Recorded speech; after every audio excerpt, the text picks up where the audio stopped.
No. It's only one side. Oh shit. Oh yeah, you got the other one right there. That's dope, man. Here, Wicks. Oh, Let me appreciate you. help you Thank you. swear. Hey, brother. I was gonna introduce you to this beer right here. This Prankster. This is Dope. my favorite beer. It's out here. Oh, No, it's from like I think West Coast. No, North Coast Brewery. North Coast. Yeah. Yeah, and it's a great beer, bro. It's a Belgian ale. It's really light, Hell yeah, I'll try it out. but Fuck yeah. it'll get you fucked up. Wicks, have you ate? Not, not yet. Not yet. You know, I wanted to eat over here. There's this barbecue I've been hearing about. Anita's. Have you heard of Anita's Barb? Anita's? I don't think I've tried it yet. They want like a rib. I thought you were gonna say Try more to. than just the tip. That's a spot. Just a tip off. Yeah, more than just the tip. They're posted up Yeah. actually down the street from here. I don't think they're open today. They might not be open today, but during the week though they're out there. Out here, Fastway Chicken and this barbecue one I was looking at. Yeah, right. On. I don't know if you've been to Fastway. Bro, I mean, we're gonna get into it, MC Wicks, but let me introduce you, brother, to everybody watching. This is Shade of the Water Tower podcast. We're a hip hop based podcast, and our first guest is none other than the master of ceremonies himself, MC Wicks. Thank you for having me, man. Appreciate it, for real. Thank you for coming out here, brother. We got a lot of history going back a couple years, you and I.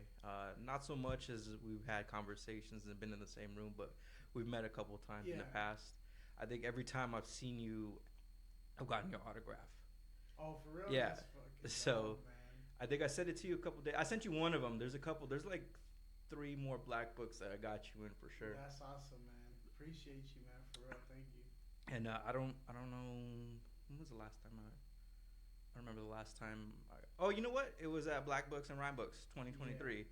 I made it out to that show for once. That's dope, man. Yeah, man. Shout out to Black Books and Rhyme Books. That's for the people that don't know, Black Books and Rhyme Books is a graffiti and hip hop showcase based out of Los Angeles. They've been doing it for 9 years now. But when I first stepped on the LA scene, it was through the Black Books and Rhyme Books events, and it's just real hip hop, real culture. Like people are rhyming, and someone's doing a piece. You know what I mean? Doing a wild style, doing a 3D in the background while people are MCing and DJing, and it's when you hear about the early years of hip hop, they talk about like the jams in the park, Mm-hmm. kind of like block party feel, like community feel, like just go in the hood and just party and do it up. Well, it gave me that type of feeling. I was like, this is probably like a small idea of what it felt like in the South Bronx in the early '70s, and it's my favorite event in all of California. So they wanted to branch out. So now I'm the head of the Fresno chapter. Shout out to GTL, going through life. That's the Fresno crew, legendary crew, I know who they are. the longest Mm-hmm. the longest standing crew I think Mm-hmm. from the town. Like from the early '90s to now, they're still doing their thing, getting up, you know.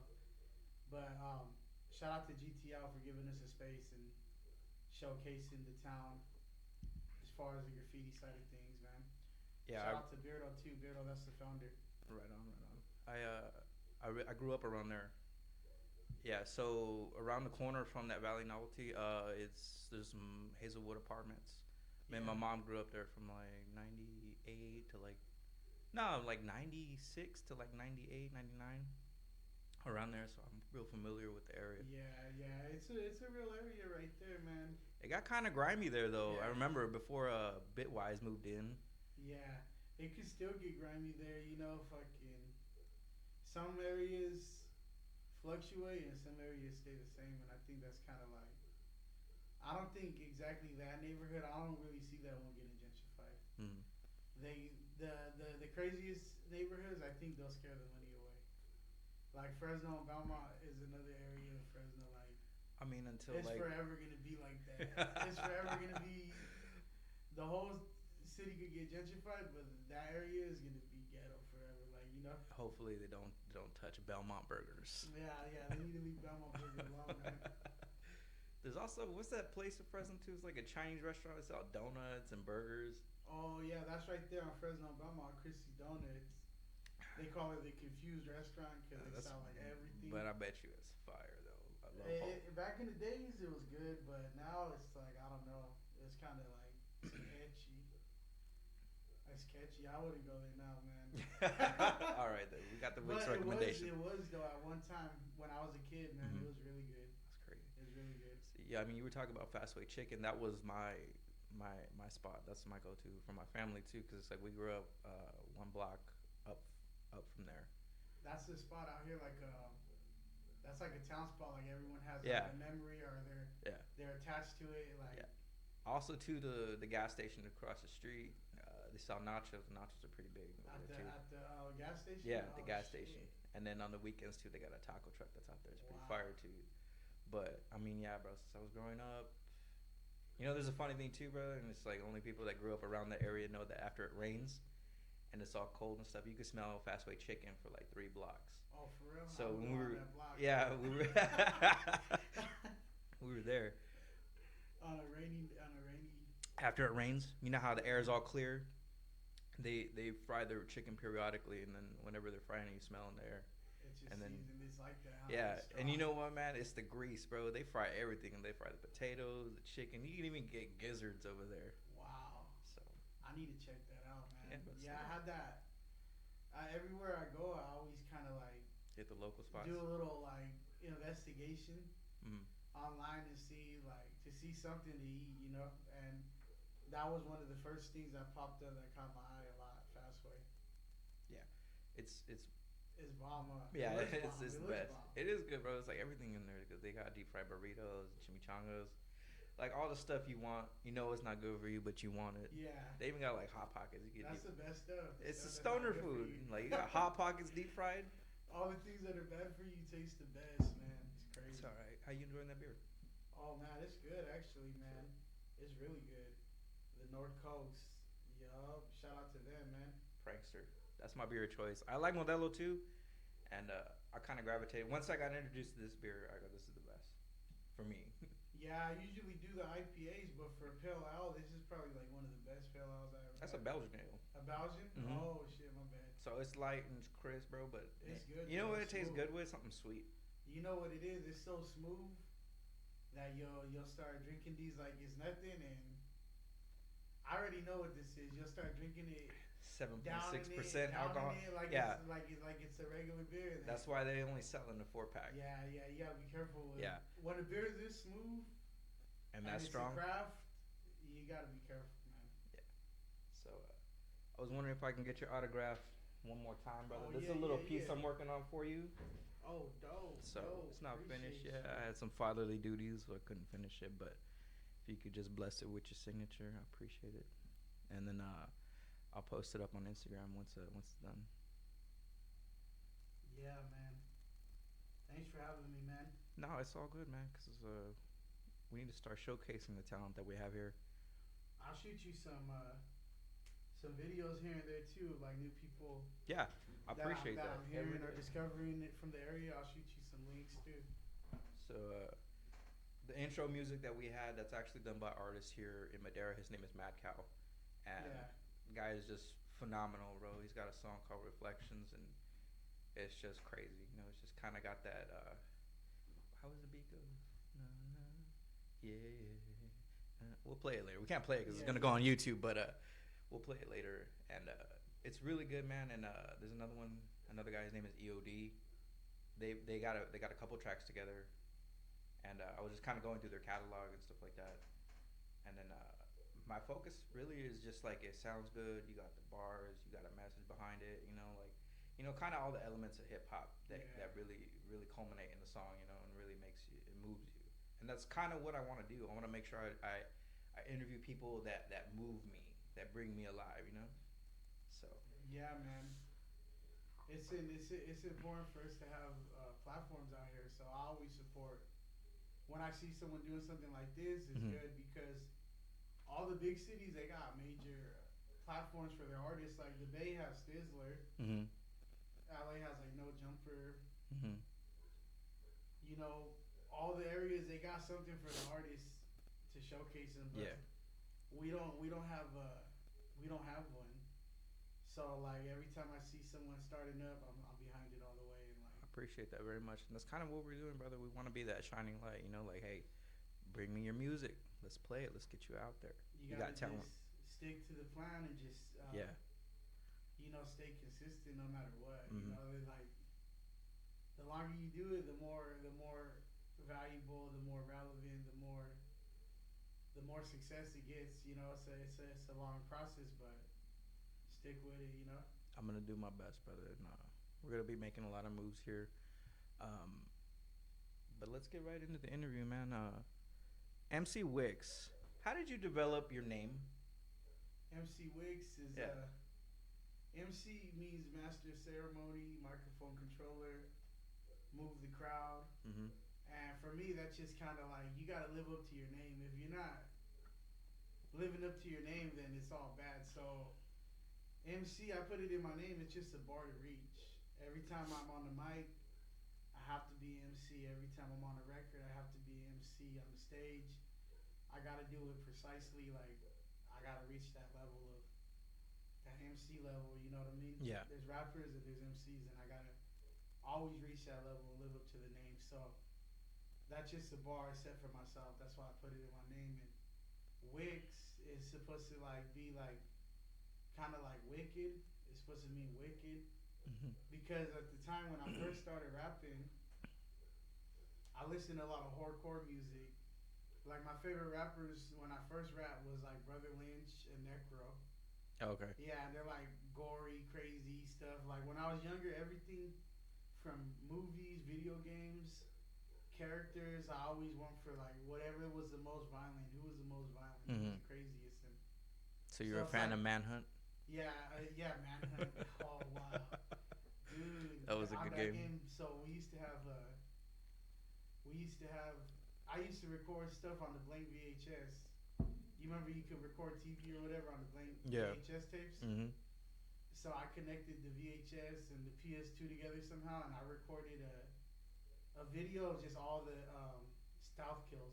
Oh, okay. The executions, The executions, Yeah. with the bag and the ice pick and the garrote wire. with all of them, I recorded them all back to back. Like I'll creep up behind the dude, and then I get my TV remote and be like record, and then so I had like a whole compilation video like Mm. on VHS of all of the like the sneak attacks, the kills, the stealth kills.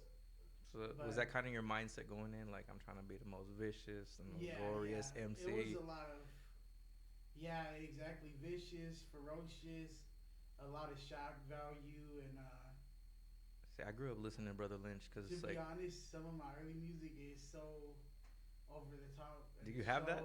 Shock. I lost a lot of it, but some of it's online. But some of it, when I went back, I was like, damn, that's cringy. That's too much.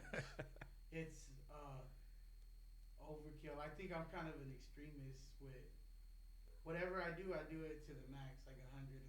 Mhm. Like balance is the thing I have a problem with. So when I was going in that kind of direction with shock value, yeah. I think I like overly did it, and then some of it, I will rap in rooms, and sometimes I'll make the whole room uncomfortable because they're like, damn, this motherfucker's really crazy. He's really crazy. I mean, at bro. least you got your point across. But You did what you came to I do. learned.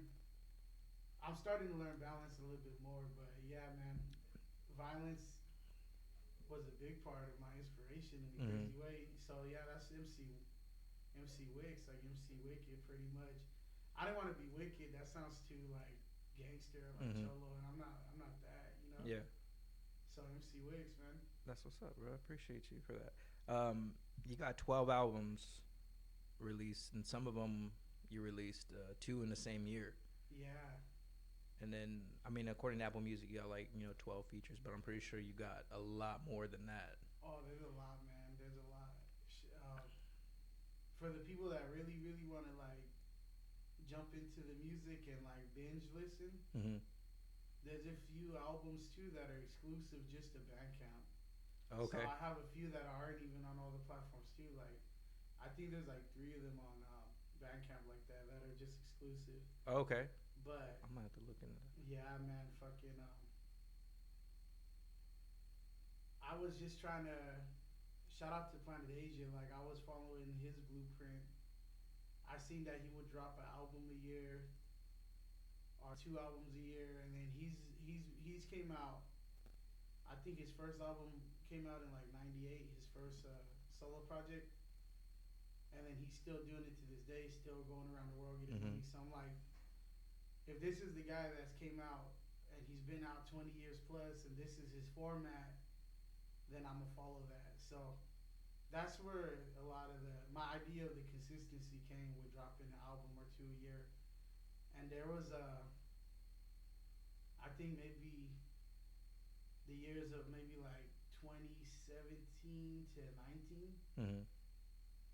Those years I was dropping ridiculous. Like I got my first like legit job, and then I had more money to like release the music, and then I felt like people kept like trying to sleep or overlook or put their head in the sand, and I was like, fuck that shit. Ain't nobody sleeping. Yeah.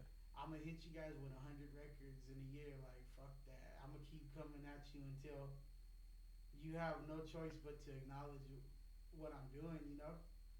So some of the years where you're saying I dropped like 2 in the same year, it's probably one of those years. Oh, okay.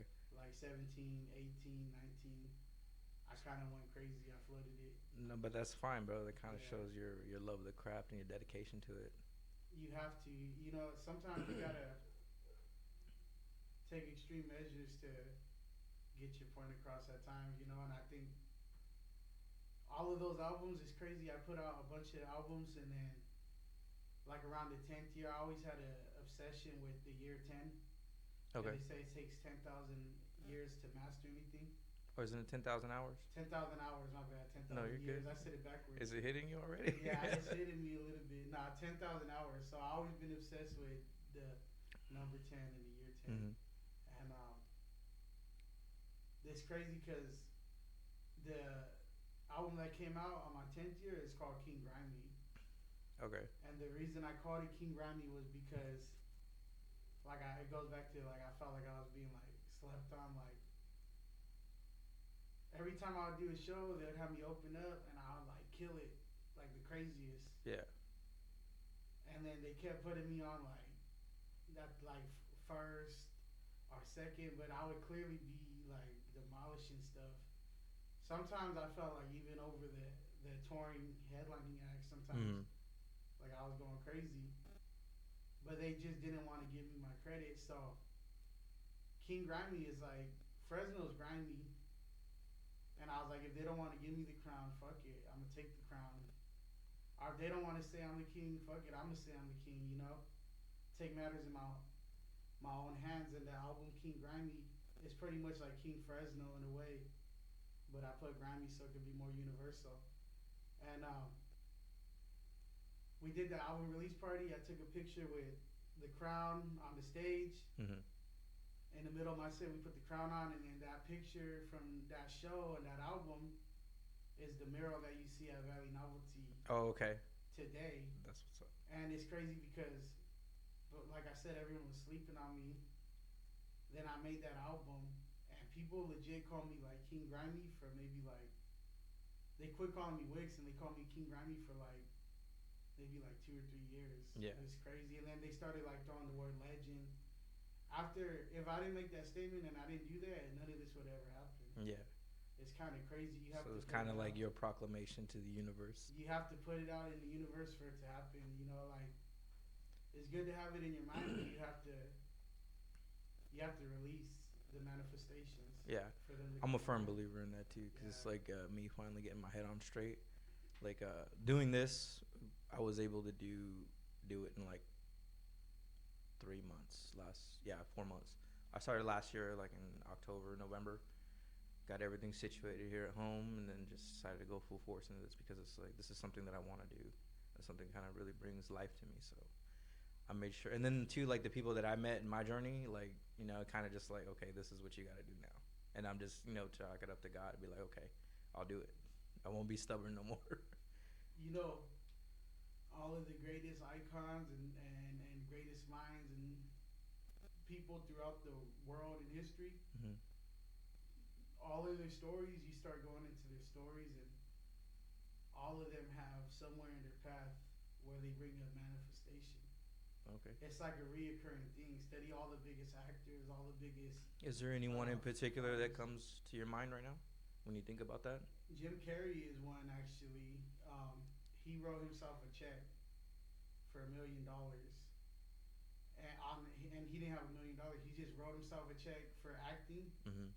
and he put it in his wallet, and then he just kept going, and eventually that check became real. For I forgot. I think it was Ace Ventura, Mm-hmm. where they gave him his first $1 million check. I think he had the Mask and Ace Ventura in the same year, if I'm not mistaken. One of them, he finally, I forget what movie it was, but I think it was Ace. So he wrote it. It was kind of like manifestation, visualization, because he wrote it Mm-hmm. down on a blank check, but it wasn't real. He couldn't cash it, and eventually it became real. But he's one of the people that stood out. His story and stuff, Jim Carrey. But all of that stuff is I didn't realize it until like now. I've been doing it for a while, and now I'm learning more about it and digging deeper into it.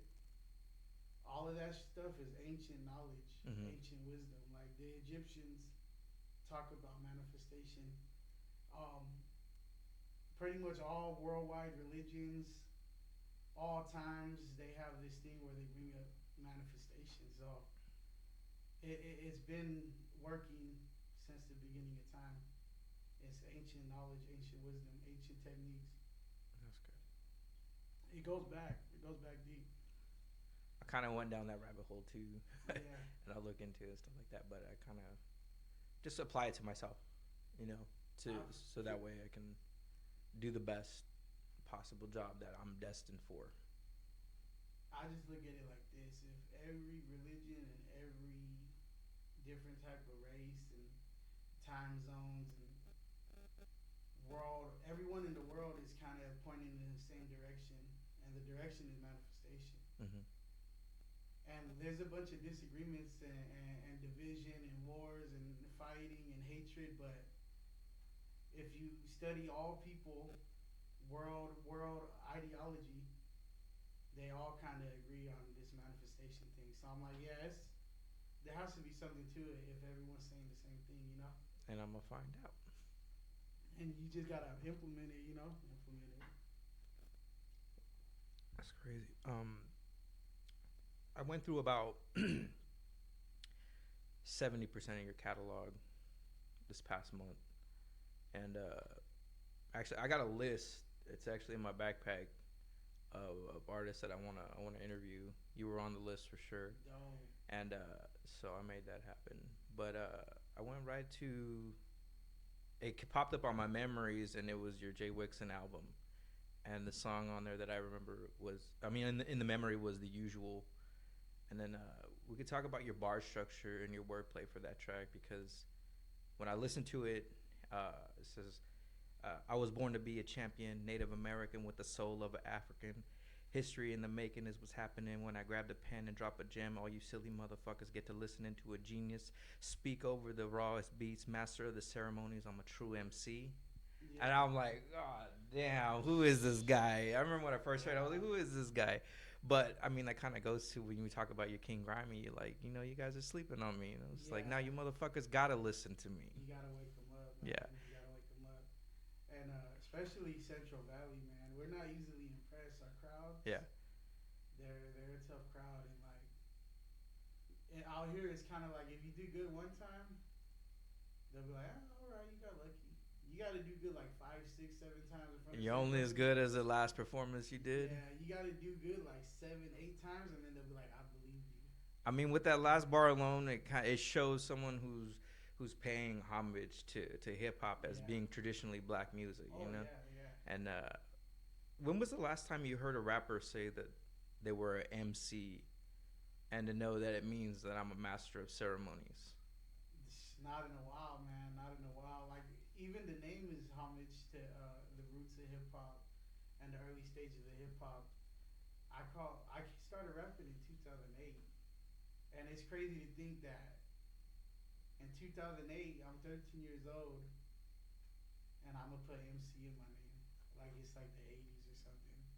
And I didn't care what anyone thought or what anyone said. I'm like, you you could think or say whatever you want, but this is the root and this is a fact. This is what it is. This is what it's about. This is a foundation, Mm-hmm. and I'ma always stand on the foundation. Always stand on the root. Like I'm a purist to an extent. I'm starting to be more experimental and more open minded now, but the root is always going to be the main denominator and everything, you know. That Jay Wixon album though was a really good album. Shout out to the producer Jay Nixon, and then we called it Jay Wicks, and we flipped the M in his name upside down. But I So want to make more music with that guy, man. He's super dope. He's out of Sanger, man. is One that of, a singer? Okay. yeah, one of my favorite producers out here. He won a bunch of beat competitions. They used to do this thing, Elements for Peace, Mm-hmm. and he was winning them every year. And then he made beats for this group called Children of the Sun. They're from Sanger too. Okay. Shout out to Children of the Yeah, Sun. they're super dope. They're super dope. Shout out to them. But I was like, damn, this guy's hella tight, and like not a lot of people are making albums or music. So I reached out and we made that, and I'm happy I did because that's one of my favorite projects as well. Man. Yeah, it was good to sit out to me. I mean, I've heard some of your music, in the years, since you came out. Um, but like when we agreed to the interview and stuff like that, we locked in, and I was like, let me do my due diligence. Let me go through the album. So it's just like you've been on the playlist heavy for the last couple weeks, Wow, that's and then dope, I the way I consume music is kind of like I'll listen to the same track over and over again because it's like kind of like a movie that you've seen 100 times. You always Yeah. notice something differently. So, but I pay attention to like bar structure and wordplay and rhyme schemes. That stuff like just kind of like blows my mind. That even though it's just like the English language has been around for so long, it's just like people still come up with just crazy combinations. Yeah, they manipulate words. Yeah. They say words different to make it rhyme and stuff. Yeah. Like, I like all that stuff. It's exciting. But shout out to I gotta give a lot of props to my homie Cubic from Schoolyard. mm-hmm. That's like one of my OGs, and I think I give him credit to a lot of my wordplay because he's from like the '90s era and stuff before the internet. So when we made our first record, I was like, "Oh yeah, send me the beat. All right, I'll take my time, make sure it's good." And he's like, "Fuck all that." He's like, "If you want to make a record, you need to pull up to the studio and write it on the spot. We don't do that internet shit." Mm-hmm. And then I was like, "All right, well he's a legend, so I'm not gonna say no." So Yeah. I pulled up to the studio and he wrote 2 verses and they were dope fast. And I was like, "Damn, I gotta get dope, and I gotta get dope quick."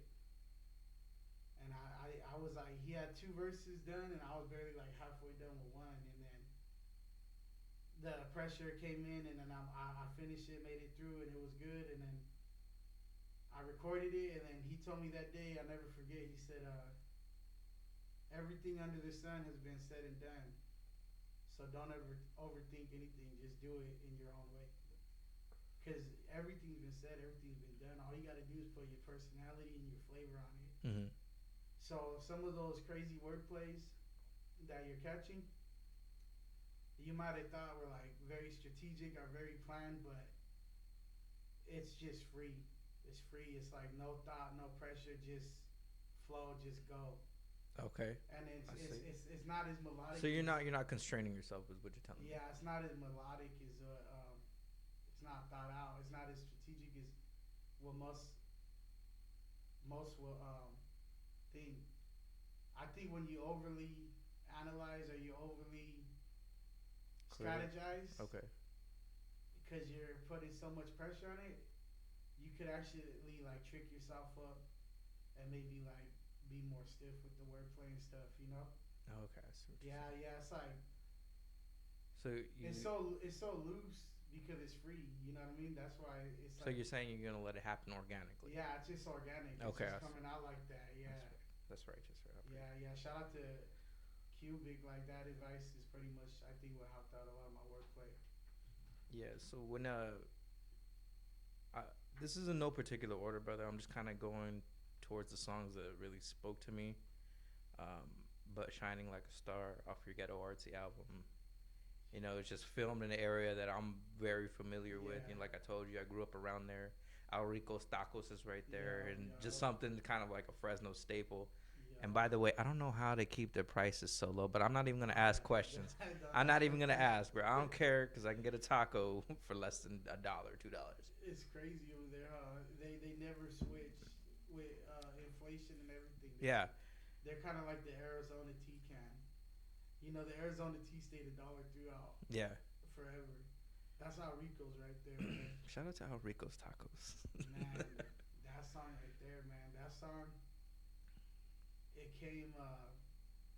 I did this show called Fresno Jungle. It was a showcase I was gonna do like a monthly, and Where was that at? it was at this place called Audie's, but it was owned by Full Circle at the time. It was Mm-hmm. called Full Circle Olympics is what they called it because it used to be called Audie's Olympics, but it Mm-hmm. closed down now. This was like right before the pandemic when all this happened. Is that the one right across the street from what brewery is right there? There's two of them. Oh yeah, well now the new location. Tioga Yeah, Sequoia. Is it right across from Tioga Sequoia in that's that corner? the new location. Oh, Yeah. okay. Before they were over there, they had a spot in Tower District, and I did a show, and this is my first time like charging at the door for one of my shows. Usually all my shows are free, so I was kind of like I didn't know how that was gonna go or how that was gonna be, but we almost sold it out. Like we were like 30 people shy of selling it out. The capacity wasn't crazy. It's like 250 is the capacity, you know. But we were close to selling out, and I was on stage and I was killing it. That was like one of my favorite sets ever. And then the crowd is like just packed, and then it just seemed like everything was perfect, you know. That doesn't happen like it happens rarely, like probably once every few years. So would you say that was kind of like a statement track for you? So I was feeling a high when I got off the stage. I was feeling a high, like I was like, damn, I almost sold it out. I killed my set. Everybody did their thing, and like I was just fucking running off of that high, that natural high you get from killing it on stage. And then I got home, and shout out to Bryce. He sent me that beat, and I'm feeling this high in the moment, and I start writing while I'm feeling that high. So you feel that energy and you feel that vibe Mm-hmm. in there because it all I capture the energy in the moment, and that's an important thing. You gotta like when the energy strikes or the energy is present, capture it as soon as you can because when it leaves, it leaves. You know. Yeah, Yeah, I feel you but on that. I really did feel like I truly did feel like a star that night, and then I heard that beat, and I'm like, this is what I'm gonna talk about, what I'm feeling right now. So yeah, shout out to Bryce. That's one of my favorite. That's one of my favorite records I ever made for sure. That's crazy. So like when you almost sold it out, Loc, did that kind of cement that, you know, like, hey, my music is wanted, you know, as It made me feel like I could, like, oh, I could do something so, with some this. validation? Yeah, it made me feel like, well, in the journey of entrepreneurship, artistry, you know, there's a lot of second guessing and there's a lot of like doubt. Even if you're a confident person, you could be a secure person, confident person, but when you're doing something for like 4 or 5 years and you're getting little to no results, you start thinking, am I doing the wrong thing? Am I not as good as I think I am? Am I delusional? So it can happen to anyone and everyone, and it really does. And that's like validation right there. When I see Mm-hmm. that, I'm like, oh, I'm on the right path. So it was like it just let me know, oh, I'm doing the right thing. Keep doing what I'm doing. That's right. You know how you Which talking is a about good the feeling. self doubt, though. It's like I think that's uh, present with any artist in any Yeah, genre of whatever it is you're creating. Because it's like me as a graffiti artist, it's just like I know that there's, you know, 1,000 other writers that are way better than me. You know, and it's just yeah, like when I'm very self critical of my own work, and then so it's just kind of like powering through it. it's just like, and then sometimes like I'll get props from a person that I looked up to, and I'll be like, all right, cool. I know I'm good too. Like I'm on. I gotta keep doing what I'm doing, putting in the work, and Yeah. it'll show. Just don't stop no matter what. No matter what. Yeah. Like be resilient. Be crazy. Put in your ten Like thousand hours. you have to kind of like if you really want to succeed and you really want to win, you have to kind of lose your mind a little bit. You have to be crazy. Your mind. Not everyone's a winner. There's only a few winners. So your mind state has to be completely different from the ordinary person or the masses. You know, Mm-hmm. people gotta. People are gonna think you're crazy until you make it, and then they'll be like, "Oh, maybe he wasn't crazy." Yeah. But you have to go crazy, stay consistent, stay with your eye on the prize. Don't let nothing throw you off. Don't let anything like society will try to throw you off. People will try to throw you off. Yeah. Everyone, Everybody said the same thing about this podcast. everyone's advice is to settle. Like, don't do that. That's crazy. Yeah. Well, they're saying Don't like do that. everybody does a podcast, and I was like, yeah, but I'm me. They're like, don't do that. What if you lose? What if you don't win? Like, And it don't work out. they're trying to talk you out of your mission, talk you out of your dream, your vision, and the reason it's just self projection. Yeah. That's what they did with their self. They settled and they talked their self out of their vision and their dream, and then they see you doing it and they think, oh, you should think like me, you should be like me, and then they throw their stuff on you. But just never quit. Like that's one thing Too Short says in a lot of his early records. He's like, don't stop rapping.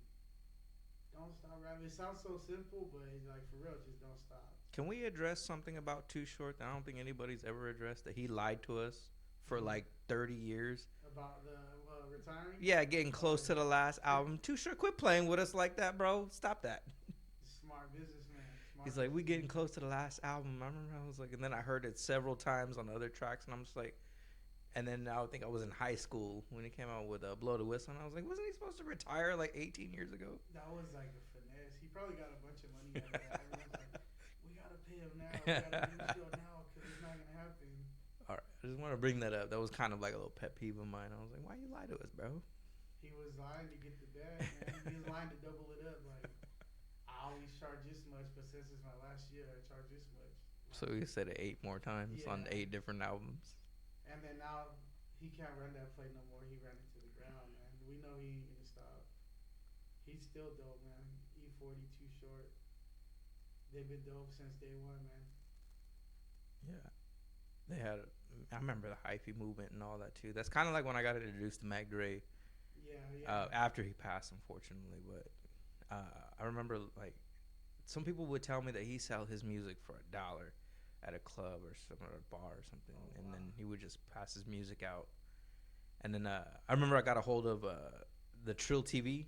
Yeah, the DVD. Yeah, and I was like, man, this is crazy, and this dude's a rapper. He's over there popping X and shrooms and stuff. He was living it up. Yeah. He was always having a party, man. Yeah, and his rhyme scheme is impeccable. I think one song comes to mind is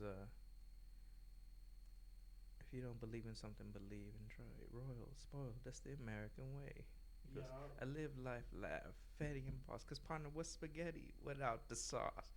Noodles. I never be a noodle. Cutthroat pit bull, fucking over poodles. We need to bring that back. Yeah. Like having fun with the records.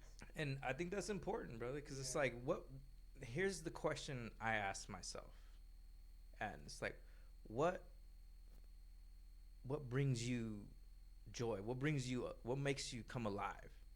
What electrifies you? And then it's just like, for me, I like graffiti, I like rap music, I like R&B, and just hip hop in general. Like all the elements of hip hop, I like all of it. DJing, breakdancing, graffiti. I know some people are gonna argue about if graffiti is hip hop or not, but for me, graffiti is hip hop. It is the written word of hip hop for me. So those things bring me alive, and I kind of, and Japanese art. Japanese art really brings me to life. So, I mean, as you can see, got a lot of Japanese art. My tattoos are Japanese art. So, just things that bring me alive. And I think everybody should ask that question. What makes you come alive? do more of that. Yeah, you gotta live. We got a life. Yeah, You gotta live it. only one. Yeah. I mean, unless you believe in reincarnation. Yeah. Who knows, man? Who really knows, man? I'm not here to know everything. I'm here to know what I'm. But what we do know is we're here in the present moment, and we should live it up. That's all we do know, man. Yeah. It's like it's a big mystery. No one. So, like, when you compose your thoughts, like, say you're thinking about life and stuff like that, and like we're here in the moment, does that facilitate? Uh, I mean, not facilitate, but yeah, I guess it would be. Would it facilitate your emotions that you put onto the pad, and then that comes out in the music? Oh yeah, yeah, for sure. It's like So, are you always in deep thought when you write? yeah, yeah, for sure. Like I was when I was younger, I was real quiet.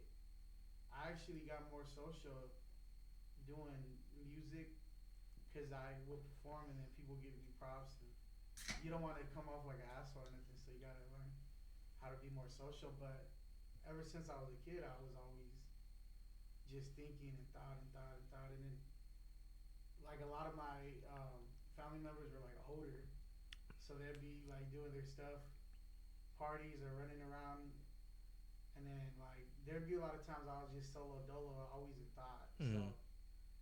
I think the music helped me like. Were you only child?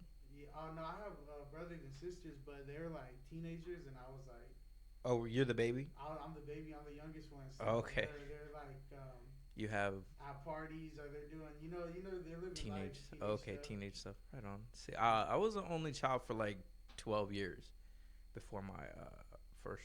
Actually, no. I think I was like me and my brother. I think we're like 3 or 4 years apart, Yeah, but we have different moms and all that stuff. So we weren't. But I mean, I was the only child for like 12 years, and man. then so like I was kind of like very. I'm still like that. I'm still very recluse, but at the same time though, like I can hold a conversation. I like to go out and do Yeah, public things and stuff like that. it's important to do it a little bit, man, because if you just leave yourself alone with your thoughts for too long, you'll start driving yourself crazy. So you gotta Yeah. go out and get a little bit of distraction. Yeah, There but and also there. too, like I distract myself. Like I do graffiti, I do Japanese art. Yeah, Like I try to do things. There's hobbies that I do no, habitually every day. Every day I'm in the black book. Every day or every other day. Not yeah, consistently, but I'm there majority of my time. So art.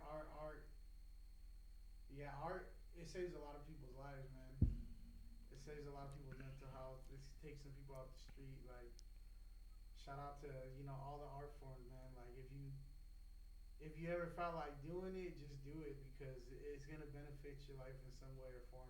Even if you do it for yourself, you don't gotta do it for the public or everyone. But no, but that's why I make the yeah, proclamation. It's just like this is probably the most selfish podcast in the world because I'm only trying to interview artists that I vibe with, that I like, and I'm gonna be unapologetic for it. yeah. Hey, that's what it is. It's your vision, man. It's your manifestation, and you get to write and direct it the way you want.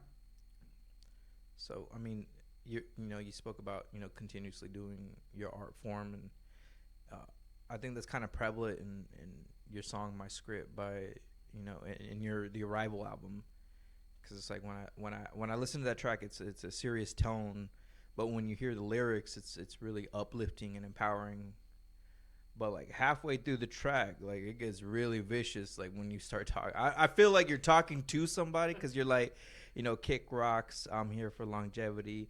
Uh, Controlling my destiny. How dare you, maggot peasants, step to me, or even try to step to me? Snake fakes ain't allowed to stand next to me. Cut them out the cipher. Instantly kill their energy, bro. I'm just Yeah, like, bro, that'll decapitate another MC. it's Like if it was directed towards somebody, it's it's crazy how it just has that left turn, yeah. but that's just I think that's just kind of like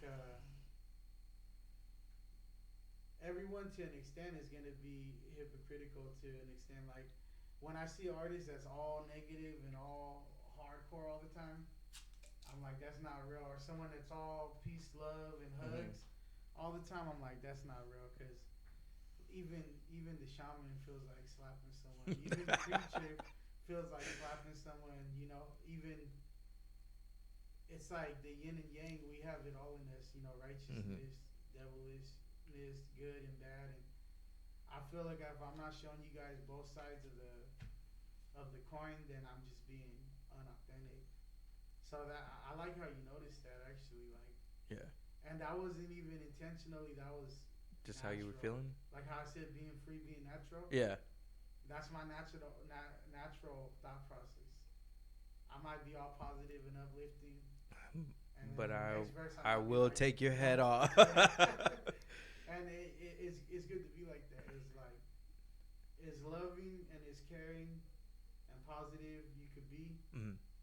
You need that same level of energy to match on the dark side, and then you just gotta be aware and know when and where to turn it on Mm-hmm. and off like a light switch. Because there's gonna come a moment where you have to turn on that dark side or that animalistic side to defend you or yours or your family.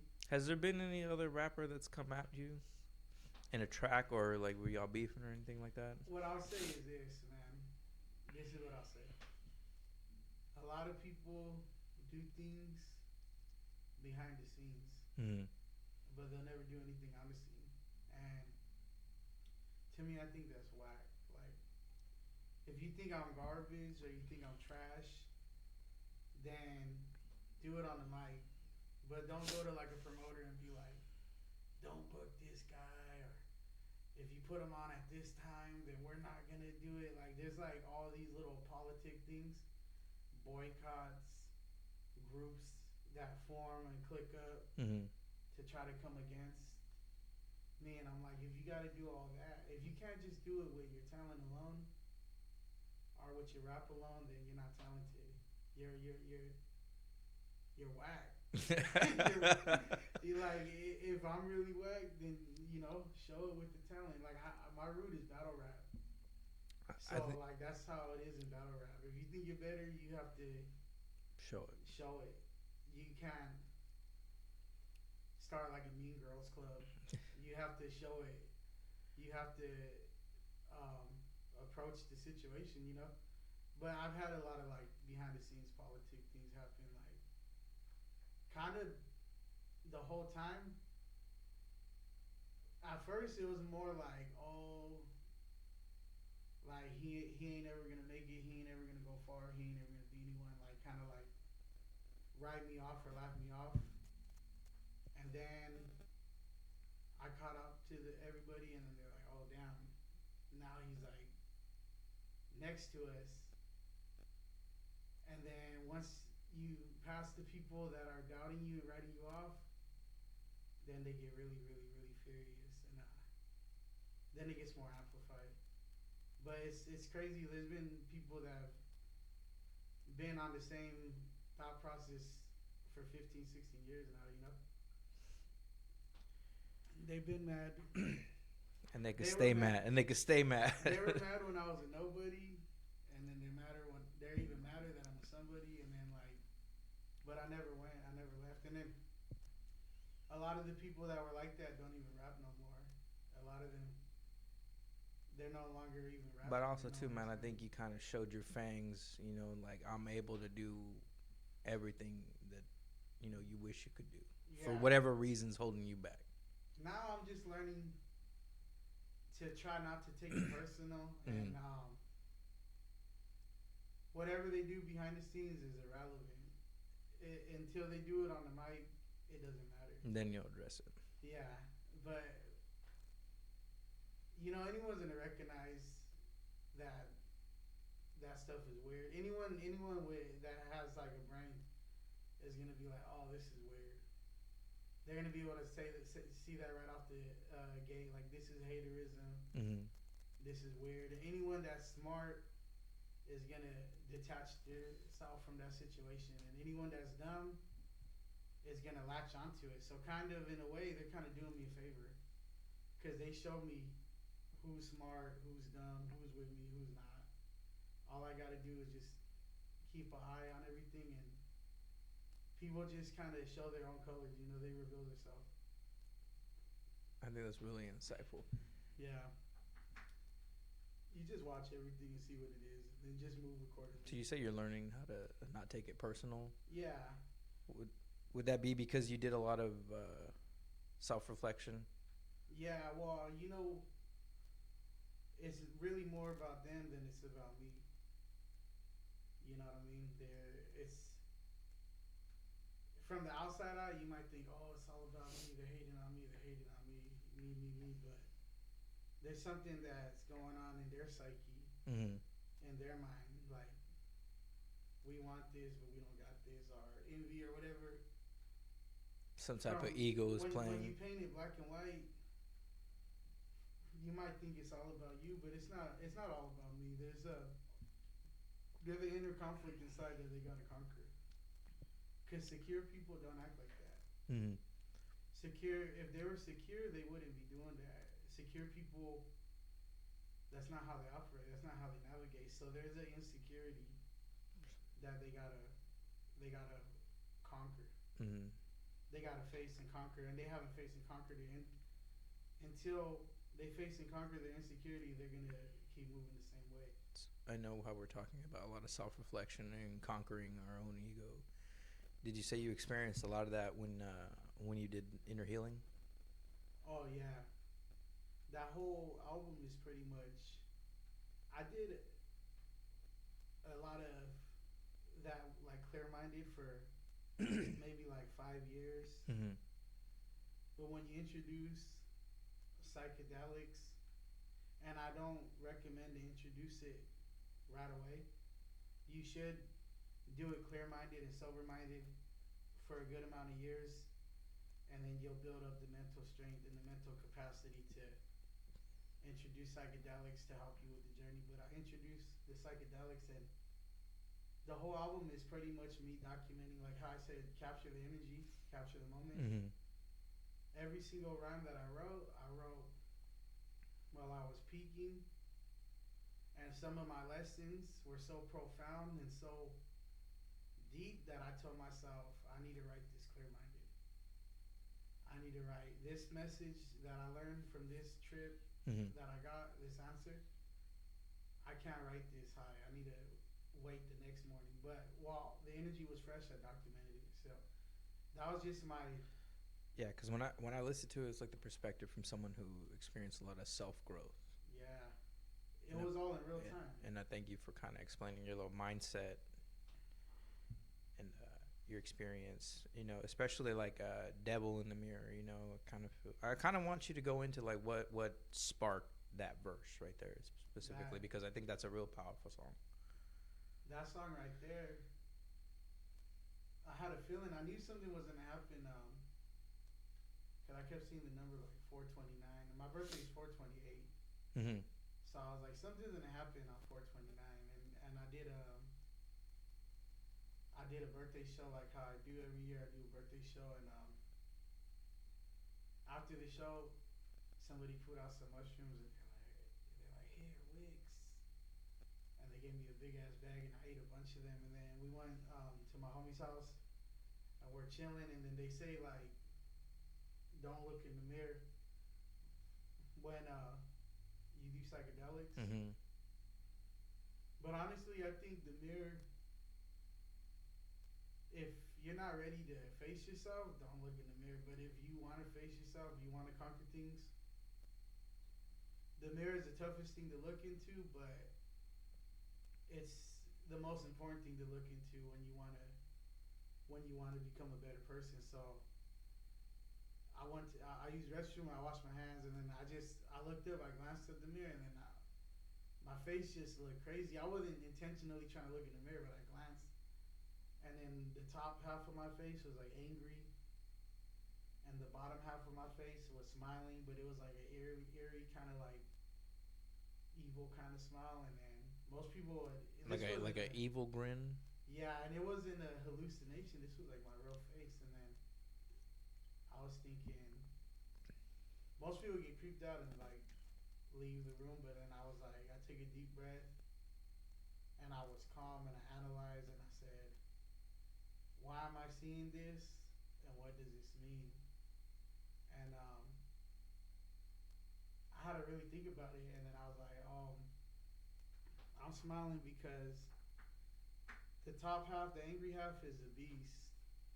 When I was growing up, I had a lot of anger issues, and I couldn't control my anger. And then I got worried when I got a little bit older that I was gonna black out and do something that I can't come back from. You know, because Mm-hmm. you could, if you're angry enough, you could kill someone with your hands. Yeah. And I never wanted that to happen. So I got a little bit older, and I just rejected the anger all the way. Like I'm like one of the. I was so patient. I let everything slide. Never acted on it. Pushed it away. I completely did like a full 360 and just was like a patient, like nice, cool person because I don't want to lose control and do something stupid. And I would let things slide, a lot of things slide, and then I would think to myself, "Damn, am I going too soft? Should I do something? Should I check these people?" I always have that kind of thought in my mind here and there. And I realized the reason I was grinning was because I control the beast. The beast no longer controls me. And I could turn it on and off like a light switch whenever I need it. And I was smiling. That evil smile was kind of like a confidence, like I know I still got it. And even though it's a bad thing, you always need to have that because a point in time will come where you'll need to let the beast out the cage. So it just it let me know that that whole day right there when I wrote that and I seen that, it let me know that God and the devil lives within us, Mm-hmm. and you get to choose. Power could go either way. You could use it for good or bad, and you get to choose what direction you point it in. It's like a double-edged sword. So Would you say like that dichotomy exists in everybody, yeah, whether they realize it or not? we all have some evilness. We all have righteousness and evilness. It's within everyone, and it's a double-edged sword. And 90% of the time, you want to use the good side of the sword, but there's gonna come a point where you gotta flip the sword around and use the other side, you know. And I think so. I knew I could do both, and I knew I was in control, and I was the master of my own power. And that was the thing that I struggled with, mastering my own power when I was younger. So that's what Devil in the Mirror was for me, was that realization, and then also the whole album. The biggest lesson I learned from the psychedelics in that album is like if let's say like you have a bully in real life, Mm-hmm. the way you stop it is you gotta fucking face them and you gotta fucking bust their nose or some shit, and then they're not gonna want to fucking do that no more. You know. So be willing to take them to that level. You gotta face them. Yeah. In the physical world, if someone's physically coming at you, you have to fight. But in the spiritual world, your demons and your insecurities and all these things, the way you fight in the spiritual world is through knowledge and understanding. So in the real world, a demon coming at me, I gotta fucking beat his ass. But in the inner world, that demon has to come to me, stand right here in my face, and I can't run away. You can't punch a spirit. Mm-hmm. I can't physically harm it, so I have to take a deep breath, look at it, calm myself, analyze it, and then understand it. And as soon as you understand it, as soon as you learn the lesson, that demon will run away. You understand me, you get it. I have no power. Once you get understanding, all of your demons have no power. So when I was doing psychedelics, I was intentionally like doing a spiritual warfare, like a spiritual fade, you know? Mm-hmm. Like I need to get in the ring with all my demons and I gotta fucking Come out on top. I gotta fuck it. Well, I learned that knowledge is the way to win, so I gotta figure them out. But yeah, internal healing, man. Shout out to the producer Magnum 357 Banger, man. He's a young cat out of Chicago, and shout out. That album is deep and way out there, and I know it's not for everyone, but if it connected to you and it helped you, then I'm happy it did because that was the intention. You know, it's not for everyone; it's for the people that need it. Yeah. I also remember too. There was I want to say it was a post you made, and I think you were on mushrooms, and you were revisiting, I think, like an old street you lived on, Oh yeah. and you're kind of just reflecting back on, a lot of things that happened there. The self reflection is obvious in the album, but like, was there some personal things that you just like kind of come to terms with going down that street again? There's that happened around the time. It's around the time I made that album too, and it was yeah, I was around that same time. And there's a song on the album called "Going Up," and then I did a little mushroom trip, and then I waited it out a little bit, and then I drove back home the night before. Mm. It was still there a little bit, but it was coming down, and I'm driving down the block, and then I see a street sign, and I see a corner, and then I start remembering, oh, like this is where fucking this, and that happened. Oh, this is where I had my first fight. Oh, this is where I did my first show. This is where every corner going down Cedar, pretty much, going down Belmont, going down Cedar. Every corner had like I grew up on Cedar. a big memory to me. Like, oh, this is where I like graffiti. This is where I did my hip hop thing. This is where I had my first fight. Oh, this is where we used to eat sandwiches for free. Like we grew up eating here. So I'm just driving down to Belmont, and I'm having like all these reminiscings, all these flashbacks, Mm-hmm. and I'm like, damn. You become one with your environment, one with your city, and then we went for a walk the next day, and then we there's this band like playing some music, and they're like practicing in the back, and I was just a little, I think we were hyped too, and then we were like, can we listen? Like, could we hang out for the practice? And they're like, yeah, come through. And then yeah, they let us go back there. We jammed out. I knew they're like older. I wish I remembered the band's name. They're like older cats, but they're hella cool. I was jamming out with them, talking to them just randomly. I followed the music. That's what I did. I heard the music, I liked it, and I was like, hey, could I sit in? Could I watch what you guys are doing? And then we jammed out, and then it turns out like I went to school with all of this dude's kids, and I'm like, damn, we're connected. Like, I'm connected with the city. You grew up on Cedar?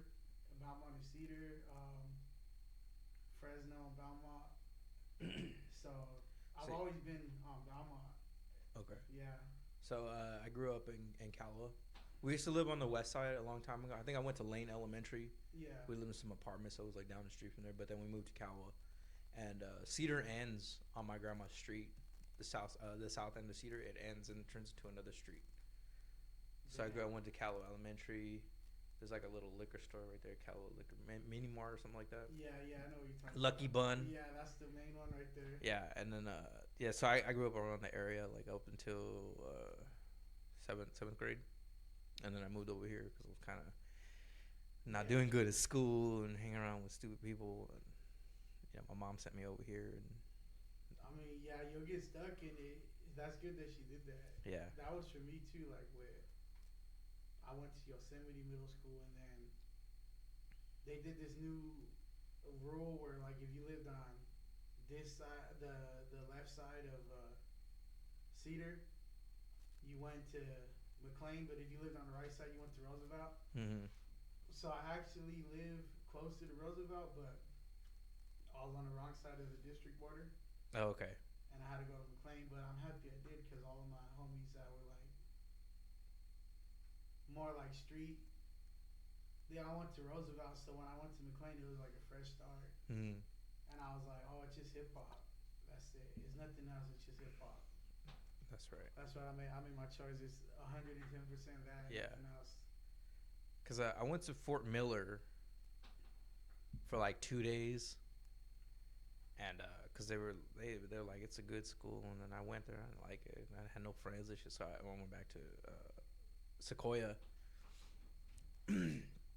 I started getting in trouble and shit, not doing what I'm supposed to be doing, and my mom sent me over here.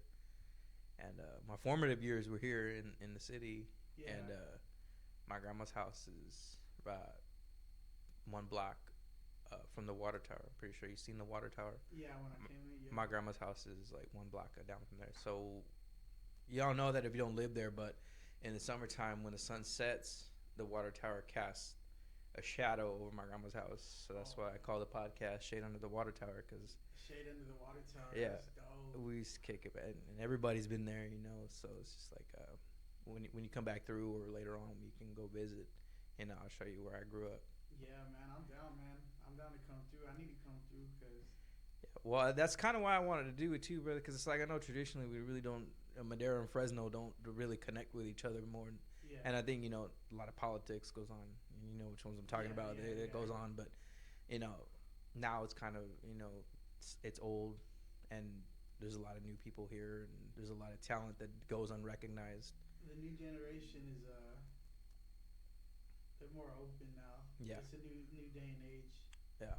There's certain people in certain areas that'll never change, but there's a lot of people that are more open now. Yeah. So we could fucking finally connect more than ever. I think now's the time. Yeah, I think so too. And I think it's a beautiful thing actually too that it's happening, and we're here to see it, because it's like the likelihood of you being alive now is like 1,000,000,000 to 1. Yeah. You never know, man. You never know. But I also see you also program out there in LA too. Oh yeah. They show you a lot of love out there. Yeah, man. I did have to earn it, to be real. I'm not gonna lie. Like when I first went there, a lot of my music, cause I was like lived in my box in my bubble. I was writing rhymes for Fresno, writing rhymes for my community, for my streets, for my people, for the crowds I was in front of. So my music, I didn't realize it, but in my early years, I mentioned Fresno like a bunch. I was like Fresno. Like I would throw it in there a lot. I was like, when I heard like Fast Sean and Planet Asia, they gave me like hometown pride. Turban, shout out Turban. That's another artist out there. He gave me like hometown pride, and then I'm like, I want to do that for somebody else from my hometown. So a lot of my early records are like that, and then I'll go out there and I'll be rapping, and they'll be rocking with it. They'll be like, I'll see them vibing and moving, and they'll be feeling it, and then they would hear the word like some of them in the Fresno, and then they would just stop, and then I'll rap some more, and then they'll get back into it. But then on the next record, I'm killing it, feeling it, and then they hear the word again, Fresno, and then they'll stop, and then so it took.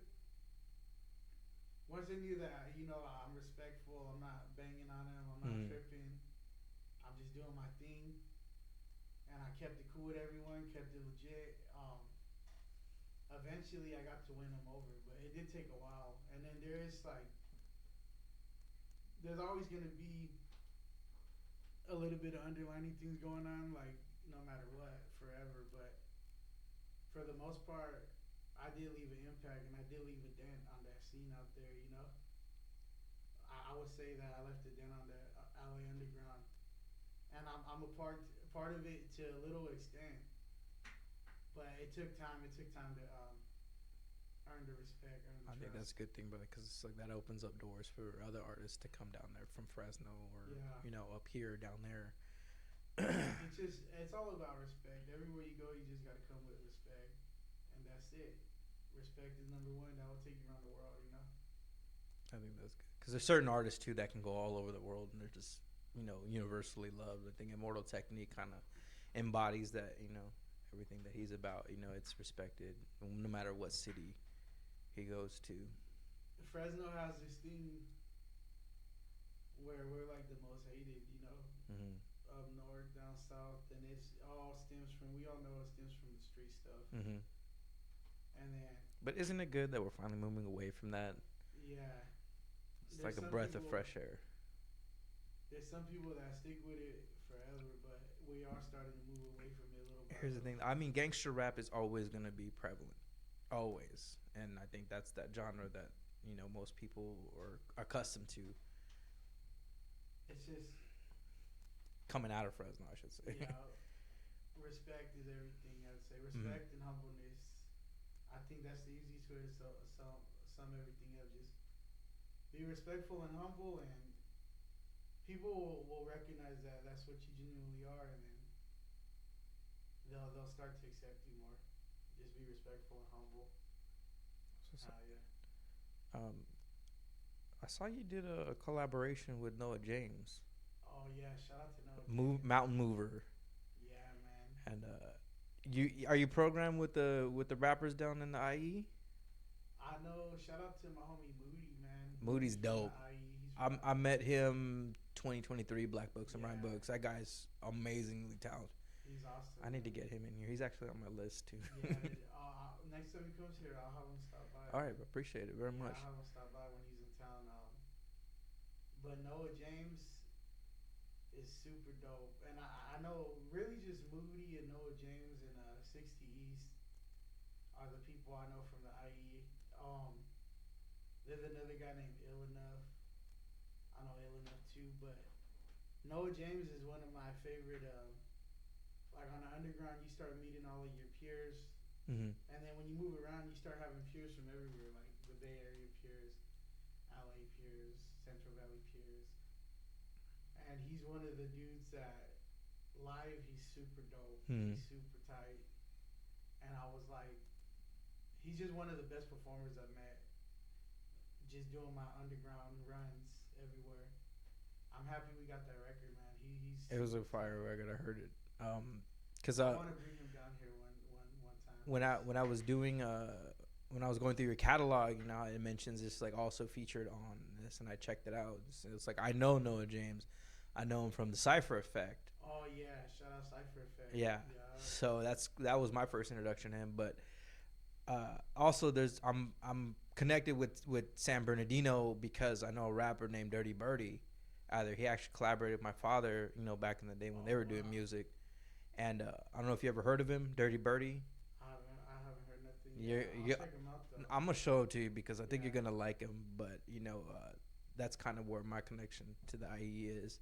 And so I saw you collaborate with it. I was like, that's tight. That's tight that you're programming with the IE. They got a lot of talented artists. Moody for sure though. That guy's crazy. Dope. I saw him perform.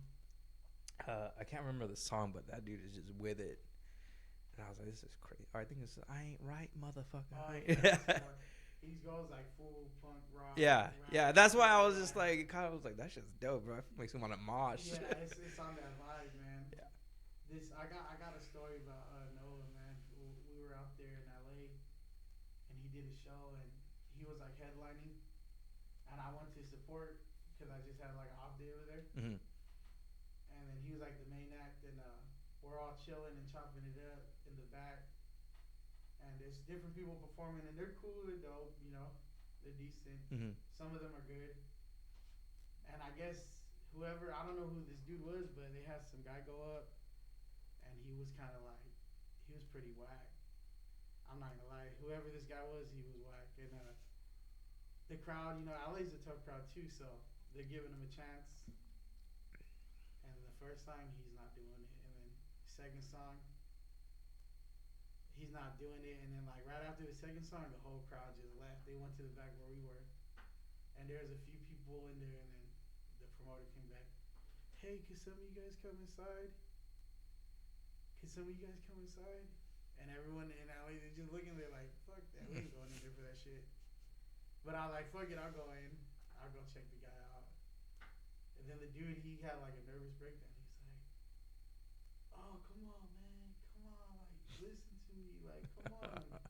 Like, started, that's something you never want to do. That makes it worse. It's like when a shark smells blood in the water, they attack. For performing, that's what that is. Like, you show that on stage, and then the crowd will attack. Like, they'll fucking boo you or some shit. But he was doing that, and then so his thing finished, and then Noah was gonna come up, and the promoter, whoever he was, he came out, and then he was like, "Oh hey, Noah, like we know you have a lot of energy, and we know you have a lot of energy, and you rap loud, and you rap crazy, and you rap big, but could you like tone it down a little bit?" And then the promoter walked away, and I looked at Noah James, and I was like, fuck all that shit. Like, don't tone nothing down. Yeah. Why Don't did he tell tone- him to tone it down? don't, whatever he told you, do not do that. That's the dumbest thing I ever heard. Like, Mm-hmm.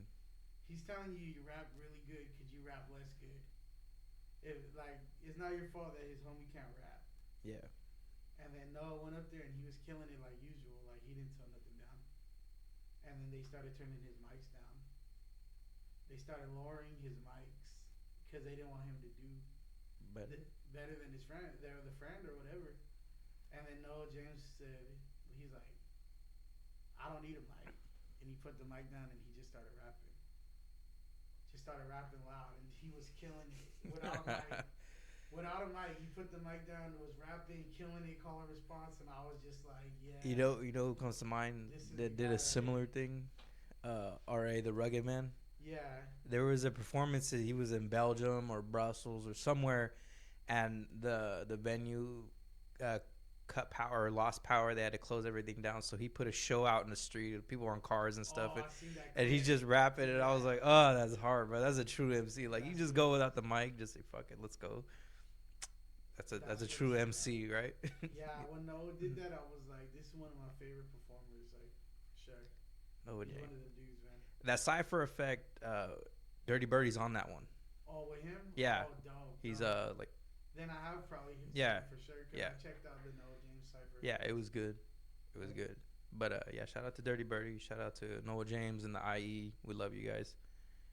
But yeah, that was kind of just my connection to it. But Dirty Birdie's dope. Yeah, I'll check him. Shout out Cypher Effect too. They came out. Yeah, Cypher Effect. They came out. Where were the last Cypher Effect? Fresno? Oh yeah, I did. I caught that. I caught that on there. Yeah, I remember that. I helped orchestrate that. Like, I picked the lineup and cause they do this thing like a mic session where you do just your record. Mm-hmm. And I did one of those in LA, and I was like, if you're ever down to come to Fresno, they came through. So shout out to them for making the trip and putting the spotlight on Fresno. That's tight. Cypher Effect. Cypher Effect is dope. Keep doing what y'all doing. Let's talk about Carlos Montano. Oh yeah. That guy is a gem, bro. His voice is so soulful and just warm. Like, I don't know what you guys did, but it really encapsulates hip hop beautifully. You know, Dollface was on there. He was amazing. BKR paying homage to Outkast, and then you come on right at the end just to kind of close it off, a little cherry on top. Bro, that's an amazing record. Just all vibes, good vibes all around. Shout out to Carlos, man. He been part of the scene for a lot of years, man. Since before I even did it, he used to be in a group called DB and the Struggle. That's around the time when I met him, and then they used to do this thing called Hip Hop in the Park, and he had a role in that too, where they used to do the shows at Roding Park. But I met him like years ago, and I always like to surround myself with like seasoned artists, or I purposely try to surround myself with people that are better than me, so I could like learn something or pick up on something. And he's just been a musician for like, I probably think over 20 years, and I'm like, he's a good writer, you know. So I was like, he knows how to make something that's gonna stick to your mind, like something catchy. And I'm like, I need to learn how to do that. So we started working and making music, and I kind of just let him like, you set it up and I'll follow your lead. So all of our music like that, I just let him come up with the concepts and everything, and I just followed it up. I was just trying to learn, watch the process, learn how to make hooks. Even though I don't sing, you could be melodic without singing, you know? Yeah. But shout out Carlos, man. He's super dope. Yeah, you guys all, and that song, bro, it's just a beautiful song. Like the whole thing, it's good all the way through. And I don't know, I was really vibing to it. Like when I was listening, I was like, oh, this is amazing. Yeah, man. We just having fun. That's what it's about. The more fun you have, the more fun the people have. So I know you guys sing. You know what it felt like? Like you guys were just at like a barbecue and your Theo starts singing and stuff like that. Yeah. It kind of gave me that vibe, you know. He has that OG vibe. Yeah. Like, that's his style right there. Yeah. And then it's just like, I think every Mexican, we got family members just like that, you know, like they're chill, you know, they drink their beer and they're at the carne asada. The records that I did with him, my two favorite ones I did with him is one called The Other Side, and then Fulton Street. Those are the ones right there, man. I like when the funkier it is, the better. I like when he gets on his Yeah, funky style, man. That's it was good. what I like, man. Yeah, but I mean, it was just a cool vibe, like kind of like a departure. It wasn't like boom bap, and it was like just soulful, and just the element of hip hop in Some it. more musical. Yeah, yeah, and Some more it's like I musical liked side, it, yeah. and I think it kind of to me it's like a summertime jam. You know what I'm saying? Yeah. Like you got outside, it's nice and warm. You know, He was the mastermind behind all of that stuff for sure. I took the back seat on that and let him steer the ship for those records. Yeah, shout out to Carlos. he's dope. He is dope. All right, brother. We're gonna get to the last question here, brother. Your opinion on the state of hip hop, Right now, California in general, nationwide, worldwide. the good thing is that we have the internet, so whatever you're into in this world, you can look it up. If you're into opera, you can look it up. You're into underground, you're into boom bap, and the fact that we have the internet is the mainstream, the radio doesn't dictate Anymore. what you listen to or what you're gonna hear or what artists should make. Nowadays, you can make whatever you want to make, even if nobody likes it. Like even like it goes back to like my name. Like nobody is MC, but I feel like being MC, Wicks, and we have the internet.